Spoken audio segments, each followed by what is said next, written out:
এটা টিবিয়া আর এটা হচ্ছে আমাদের ফিমার বোন। এইখানটার মধ্যে ওনার যেহেতু উনি আঘাত পেয়েছেন, মিডিয়াল মিনিসকাস থাকে। মিডিয়াল মিনিসকাস মানে হচ্ছে একটা কুশন, বালিশের মতো জিনিস, সেটা আমাদের শক অ্যাবজর্ব করে।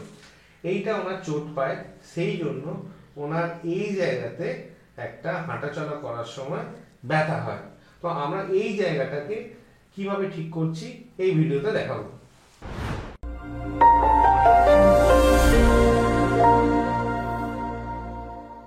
আপনার বাঁ পায়ে হাঁটুর ব্যথা বিগত 4 বছর ধরে ছিল।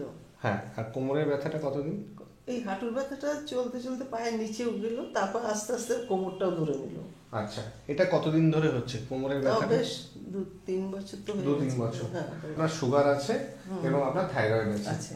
এই হাঁটুর ব্যথাটা কিভাবে শুরু হলো? কোনো ইনসিডেন্ট আছে, ধাক্কা লাগা বা আঘাত লাগা? আমি পড়ে গেছিলাম এই হাঁটুর উপরে?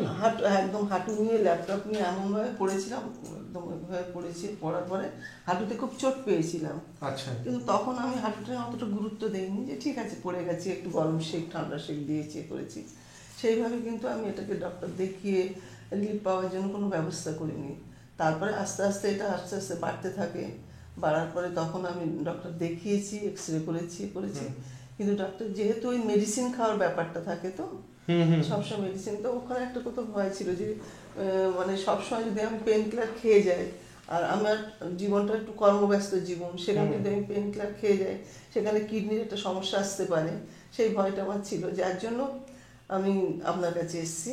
ডান হাঁটুর তুলনায় বাঁ হাঁটুতে ওনার খুব বেশি ব্যথা ছিল। আমরা দেখতে পাচ্ছি দুটো জয়েন্ট লাইন খুবই ন্যারো হয়ে গেছে এবং একটা টিবিয়াল স্পাইকিং দেখা গেছে এবং এখানের মধ্যে একটা ডিজেনারেশন হয়েছে। আমরা দেখতে পাচ্ছি প্যাটেলাতেও ওনার একটা বয়স্কজনিত চেঞ্জ এসছে। তো এই হাঁটুর ডিজেনারেশন কন্ডিশনে সব থেকে ভালো চিকিৎসা হচ্ছে সারা জীবন ব্যায়াম করে যান, আর মাঝে মাঝে যদি ব্যথা হয় তাহলে বরফ বা গরম বা বাড়িতে যদি কোনো স্প্রে থাকে সেগুলো লাগাবেন। এই চিকিৎসায় ওনার যখন আমার কাছে এসেছিলেন সিভিয়ার পেন ছিল, একদম খুবই কষ্ট হতো। ছিল। আশা করছি উনি যদি পরবর্তীকালে রেগুলার ব্যায়াম করে যান, প্রথম দিন যতটা কষ্ট নিয়ে এসেছিলেন সেই কষ্টটা অতটা হবে না, তবে মাঝে মাঝে কষ্ট হতে পারে। তবে সেটা এক্সারসাইজ, স্প্রে বা গরম শেক, ঠান্ডা শেকের মাধ্যমে ঠিক হয়ে যাবে। 1 2 3 4 5 6 7 8 9 10 দিয়ে একটা manipulation, breathe in breathe out. আর একটা জিনিস লক্ষ্য করেছি আমরা, প্যাটেলাটা ওনার বেশি ল্যাটারালি মানে বাইরের দিকে চলে এসছে। আমাদের দায়িত্ব হচ্ছে প্যাটেলাটাকে টুয়ার্ডস মিডিয়ালি মুভ করানো। এটাকে আমাদের ফিজিওথেরাপিতে প্যাটেলার মোবিলাইজেশন বলে।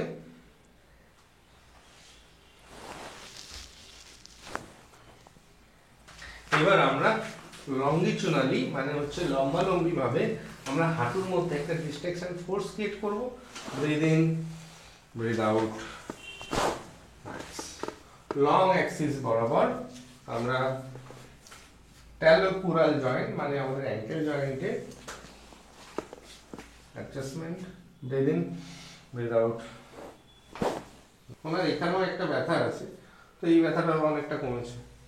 হিপ জয়েন্টে একটা ম্যানিপুলেশন করব।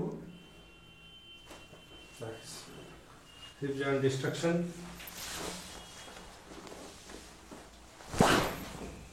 এখন দেখতে পাচ্ছি ওনার পা দুটো লেগ লেন্থ যেটা দরকার নর্মাল সেটাই আছে, আগে কিন্তু এটা এতটা ভালো ছিল না। যারা হাঁটুর ব্যথাতে খুব কষ্ট পাচ্ছেন এবং ভাবছেন কি করবেন, সার্জারি না আমাদের এই ট্রিটমেন্ট, তাদেরকে আমি একটাই রিকোয়েস্ট করবো, আমাদের ট্রিটমেন্ট একবার নিয়ে দেখুন, অনেকটাই ভালো থাকবেন। আমরা আসছি আসানসোলে 22 এবং 23 মার্চ, আবিষ্কার diagnostic, Murgasol, near auto market. যখন ওনার পেলভিসটা অ্যাসেসমেন্ট করেছিলাম তখন আমরা পেয়েছিলাম one side of pelvis anterior rotated, মানে হচ্ছে আমাদের এই পেলভিসের যে হাড়টা আছে এটা অনেকটা ওনার সামনের দিকে চলে গেছিল। আমাদের দায়িত্ব হচ্ছে ওনার পিছন দিকে করা। তাই এইভাবে আমরা ব্রিথ ইন ব্রিথ আউট একটু painful. Breathe in, breathe out. meet my pressure, right, breathe in, breathe out, meet my pressure, nice। এবার আপনি 10 বার পাটাকে উপরে ওঠাবেন, হ্যাঁ, আবার ডাউন। এক্সারসাইজ কিন্তু আমরা খুব স্পেসিফিক দিই, প্রত্যেকটা পেশেন্টের কিন্তু এই এক্সারসাইজ যে হাঁটুর ব্যথাতে কাজে আসবে এরকম নয়, পেশেন্ট টু পেশেন্ট ভ্যারি করে। কেউ সামনে পা তুললে কারোর হাঁটুর ব্যথা কমে, কারোর পেছনে পা তুললে হাঁটুর ব্যথা কমে। তাই কোন পেশেন্টের কোন এক্সারসাইজটা দরকার সেটা খুবই জানা দরকার। যেমন এনার ক্ষেত্রে ওনার দুটো হাঁটুতেই ব্যথা আছে, বাঁ হাঁটুতে উনি যদি পেছনে পা তোলেন ওনার কিন্তু হাঁটুর ব্যথা কমবে, আর যদি উনি ডান হাঁটুতে সোজা করে চিত হয়ে পা তোলেন ওনার হাঁটুর ব্যথা কমবে। বুঝতেই পারছেন যে এক্সারসাইজটা হচ্ছে খুবই স্পেসিফিক, সব পেশেন্টের সব এক্সারসাইজ কাজে লাগে না, এই জন্যই অনেক সময় পেশেন্টরা পুরোটা ঠিক হয় না।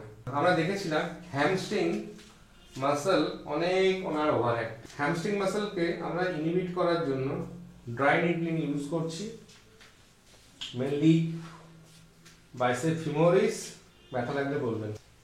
এইভাবে নিডলগুলোকে আমরা 10 মিনিটের জন্য ছেড়ে দেবো। এবার নিডলটাকে আস্তে আস্তে আমরা রিমুভ করছি।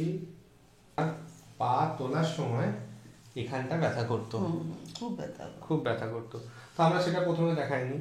এখন কয়েকদিন ট্রিটমেন্ট করার পর ব্যথাটা আর অতটা আছে এখানে, আওয়াজ হচ্ছে কটমট করে, ভেতরে আওয়াজ হচ্ছে, একটু ব্যথা হচ্ছে না। আমরা হাঁটুর ব্যথার ক্ষেত্রে কখনোই ক্লেম করি না যে আমরা হাঁটুর ব্যথাটা পার্মানেন্টলি কিওর করে দিলাম।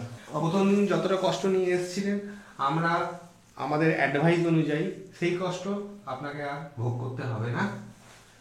মাঝে মাঝে ব্যথা হতে পারে, যেটা সিম্পল এক্সারসাইজ এবং ঠান্ডা গরম সেকের মাধ্যমে যেটা ঠিক হয়ে যাওয়ার কথা। তাই আমরা কখনোই ক্লেম করতে পারি না একটা বয়স্কজনিত হাঁটুর ব্যথাকে আমরা পুরো গোড়া থেকে কিওর করে দিলাম। মানে এটা অ্যাপেন্ডিক্স গলব্লাডারের মতো নয় যে একবার কেটে দিলাম যে আর জীবনে সমস্যা হবে না।